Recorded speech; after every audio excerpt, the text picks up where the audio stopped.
Secretary of State Marco Rubio is denying and revoking Palestinian officials' visas ahead of the United Nations General Assembly, including Palestinian President Mahmoud Abbas.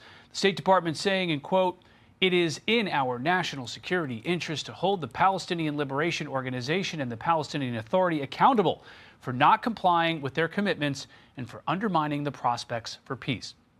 For more, let's bring in Israeli ambassador to the United Nations, Danny Danon. Mr. Ambassador, thank you for joining us this afternoon. I want to get you, before we turn to those visa issues, a couple of reports coming out this morning. One, Israel has killed the prime minister of the Houthi-controlled government in Yemen. And two, that your government also launched a strike against a Hamas spokesperson. Can you confirm those events? Give us some more information about that.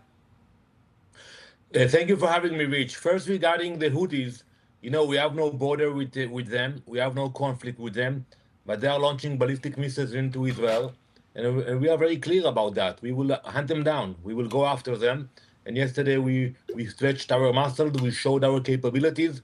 And we'll continue to do that as long as they will continue to send ballistic missiles into Israel. When you look at the map, it's almost 1,200 miles away from Israel. And still you see the radical elements of the Houthis continue to attack Israel. I hope they will figure out that if they will continue, we will get to them. Regarding to the second attack, we still look into on the result of the attack, but we are targeting senior Hamas terrorists that took part in the October 7th massacre. I hope it was a successful result. We do our best to minimize civilian casualties and to target those terrorists. Where you're serving now at the United Nations in New York, there is going to be an awful lot going on at the UN General Assembly. A number of American allies, Israeli allies, are saying that they are going to recognize a Palestinian state. This is from French President Emmanuel Macron saying, "Our determination to ensure that the Palestinian people have a state is rooted in our belief that a lasting peace is essential to the state of Israel's security." Do these states recognizing a Palestinian state further the cause for the creation of a Palestinian state, or does it hinder it? Those are empty declarations, They know better than that. They want to show that they're actually relevant, so they make those statements. It's not going to bring peace. On the contrary, instead of having agreement, we were very close to achieve a deal with Hamas to release more hostages. Once they saw that Hamas got the support from France and other countries, now we are not in the same position. And when I read those statements and I speak with my colleagues from Europe, they tell me, yes, we want to have a Palestinian state without Hamas. And I'm asking them, how exactly you plan to get rid of Hamas? Who is going to do it? Basically, they have no answer for that. So it's up to us to uproot the evil of Hamas, and that's exactly what we are doing. We will make sure that the hostages are back home and Hamas is not part of the equation. Is the idea of two states in the region about as far off as it's ever been, do you think? Today, after October 7th, I think many Israelis realize that we have to take care of our security. We don't want a terror state in our backyard. And I think, first we have to speak about security, getting rid of those radicals, and then we can speak about the future. But today, to speak about a two-state solutions, it's not on the table. How much more time do you think Israeli military operations are going to need in Gaza? Well, first, we have to acknowledge it's a very long war, the longest in our history, almost 2 years now, because we are maneuvering in a very populated area, and it's hard for us, and we don't want to hurt civilians.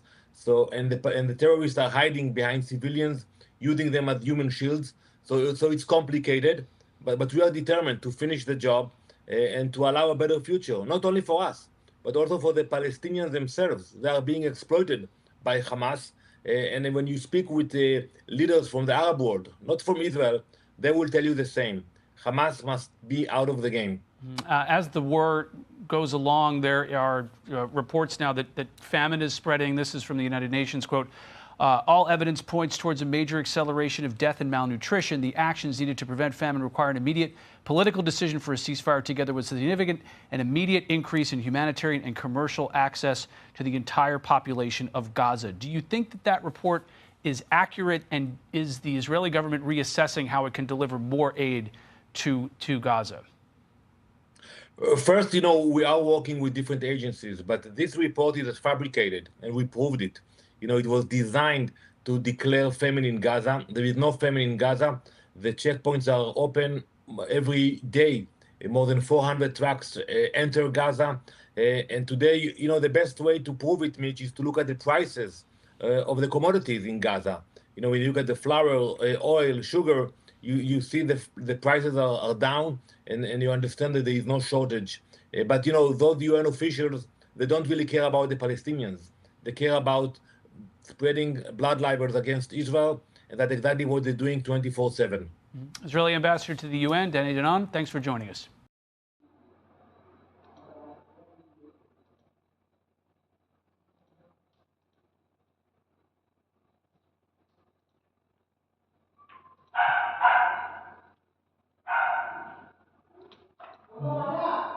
Hi.